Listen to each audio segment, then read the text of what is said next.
જય મિત્રો, સ્વાગત છે તમારું તમારી યુટ્યુબ ચેનલમાં. હું કરણ મારું આ સીએસમાં ફરજ બજાવી રહ્યો છું. કેમ છો બધા મિત્રો? આશા રાખું છું કે તમારી તબિયત પણ સારી હશે અને બધા સારી રીતે મહેનત પણ કરી રહ્યા હશો. આપણે કહેવાનું હતું કે જે આપણે લાઈવ આવવાનું હતું, પણ અહીંયા બહુ વરસાદ હોવાને લીધે નેટવર્ક પ્રોબ્લેમ હતો અને નેટવર્ક જરા પણ આવતું નહોતું, એટલે માફ કરજો કે લાઈવ ન થઈ શક્યો. તમને બધાને અપડેટ તો મળી ગયા છે કે લાઈવ થવાના હતા, પણ અહીંયા વરસાદ હતો એટલે માટે નેટવર્કનો પ્રોબ્લેમ હતો, એટલે લાઈવ ન થઈ શક્યો. તો આપણે આગળ તમને હું કહીશ જ્યારે લાઈવ થવાનું હશે ત્યારે.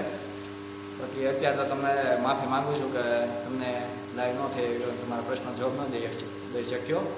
તો અત્યારે આપણા વિડીયો છે કે ફિઝિકલ ટૂંક સમયમાં આવવાનું છે, કે આ જુલાઈ મહિનો તો પૂરો થઈ ગયો છે, એટલે ઓગસ્ટના એન્ડ સુધીમાં તમારા ફિઝિકલના એડમિટ કાર્ડ શરૂ થઈ જ જશે એવું સંભાવના છે કે સારી રીતે શરૂ થઈ જશે એડમિટ કાર્ડ, અને સપ્ટેમ્બર મહિનામાંથી ફિઝિકલ પણ તમારા શરૂ થઈ જવાની શક્યતા છે. એટલા માટે તમારી પ્રેક્ટિસ પણ સારી રીતે અત્યારથી જ જો શરૂ કરી દીધી હોય તો વેલ એન્ડ ગુડ. જો હજી પણ ન કરીએ ને વરસાદની વાટ જોતા હોય કે વરસાદ જાય પછી શરૂ કરીએ તો પછી બહુ મોડું થઈ જશે, અને તમારે વહેલી તકે અત્યારથી જ જ્યારે વરસાદ ન હોય ત્યાં થોડું થોડું તમારે ગર્લ્સ હોય કે બોયઝ તમારે થોડું થોડું પોતાનું ફિઝિકલ શરૂ કરી દેવાની જરૂર છે. અત્યારે કરી દીધું એટલે વેલ એન્ડ ગુડ છે. આજનો આપણો વિડીયો છે કે ફિઝિકલ સમયે કયા કયા ડોક્યુમેન્ટ લઈ જવા ને કઈ રીતે તૈયારી કરીને જવું. તો તૈયારીમાં તો તમારે એવું છે કે પોતાના જે ડોક્યુમેન્ટ હોય કે એક આ એડમિટ કાર્ડ નીકળશે તમારા નામનું, એ એડમિટ કાર્ડ એની 1-2 ઝેરોક્સ કરાવી લેવાની, અને જે તમારું આધાર કાર્ડ છે એ આધાર કાર્ડ અપડેટ કરાવવાનું મેં કીધેલું છે, એટલે અપડેટ કરાવીને જ જાજો કે જેથી કરીને તમારે કાંઈ ભવિષ્યમાં કંઈ એમાં તકલીફ ન પડે. એટલે એકવાર અપડેટ કરાવેલું હોય તો તમારે કાંઈ વાંધો નહીં આવે. પછી છે તમારું 5 પાસપોર્ટ સાઇઝના ફોટા જોશે, 5 પાસપોર્ટ સાઇઝના ફોટા, પછી ડોમિસાઇલ સર્ટિફિકેટ અને કાસ્ટ સર્ટિફિકેટ અસલી લેતા જજો, અને આધાર કાર્ડ, જે કાસ્ટ સર્ટિફિકેટ, ડોમિસાઇલની 2-3 ઝેરોક્સ સાથે રાખવી, જેથી કરીને કાંઈ તકલીફ ન થાય. અને જો એનસીસી તમે એપ્લાય કરેલું હોય, એનસીસીના માર્ક તમે લીધેલા હોય તો એનસીસીનું પણ સર્ટિફિકેટ હારે રાખવું, અને સાથે શું વસ્તુ રાખવી તો એક તો બેગ રાખવું, અને બેગમાં બધું તમારે સેપરેટ જ બેગ રાખવું, જેથી કરીને કાંઈ તમારે સામાન બીજો હોય તો બીજો સાથે કોઈ વાલી આવ્યો હોય તો એને બેગ બીજું તમારે સામાન વાળું દઈ દેવું, ને જે એક પીઠું બેગ જે હોય એમાં તમારી એક ફાઇલ ને થોડોક નાસ્તો એવું બધું સાથે રાખવું, અને સાથે 2 બ્લુ પેન, એક પેન્સિલ, રબર, પછી છે એક સ્ટેપલર તમારે ફોર્મ એટેચ કરવા માટે,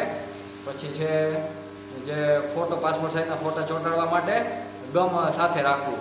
અને બીજું તો કાંઈ ગભરાવાની જરૂર નથી, ને બાકી તો તમે સારી રીતે તૈયારી કરેલી હોય તો તમારું રિઝલ્ટ પણ સારું આવવાનું છે, એટલે કંઈ એવું ટેન્શન રાખવાની જરૂર નથી. બસ એટલા ડોક્યુમેન્ટ તમારે જરૂરી ડોક્યુમેન્ટ હોય સાથે રાખવાના. બાકી તો એટલું કંઈ હશે અપડેટ તો હું તમને વિડીયો દ્વારા અપડેટ દઈ દઈશ કે આ ડોક્યુમેન્ટ જોશે એમ.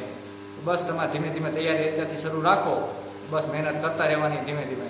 આપણે ફરીવાર એકવાર માફી માગું છું કે જે લાઈવ થવાનું હતું એ ન થઈ શક્યો, અહીંયા વરસાદ હતો એને લીધે નેટવર્ક જરા પણ આવતું જ નહોતું.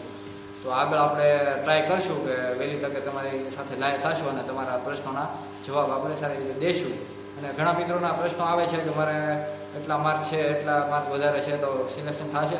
તો અત્યારે એ ટેન્શન લેવાની જરૂર નથી. સિલેક્શન તમારું જો સારા માર્ક હશે તો પાકું જ છે. બસ અત્યારે તમે ખાલી રનિંગનું મહેનત કરતા રહો, અને આગળ તમારે જે એકવાર કોન્ફિડન્સ, તમારે રનિંગ સારી રીતે તમે કરી લેતા હોય તો તમને કોન્ફિડન્સ પણ અંદરથી આવી જશે, અને તમે સારી રીતે તૈયારી પણ આગળ તૈયારીથી તમે પાસ પણ થઈ જશો. અને મેડિકલનું ઘણા મિત્રો પોઈન્ટ આવે છે કે મેડિકલમાં તકલીફ છે, તો એ તો આગળની વાત છે. તો તમારે અત્યારથી મૂંઝાવાની જરૂર નથી. અત્યારે બસ ખાલી રનિંગમાં તમારે એટલું મેડિકલનું કાંઈ હોતું નથી. બસ રનિંગમાં તો એક રનિંગ કરાવશે, રનિંગ કરાવી પછી છાતી, વજન ને હાઇટમાં થોડી તકલીફ હોય છે કે જેને ઓછી હોય છે એને. બાકી છાતી વજનમાં તો ઓછી હોય છે તોય પણ કહેશે કે મેડિકલમાં તમે જાઓ ત્યાં સુધીમાં સારી રીતે તમે કમ્પ્લીટ કરીને જાજો, એટલે એટલું કંઈ મૂંઝાવાની જરૂર નથી તમારે. બસ તમે સારી રીતે મહેનત કરતા રહો ટેન્શન લીધા વગર, ને આગળના વિડીયોમાં મળીએ. તો જય હિન્દ, જય ભારત.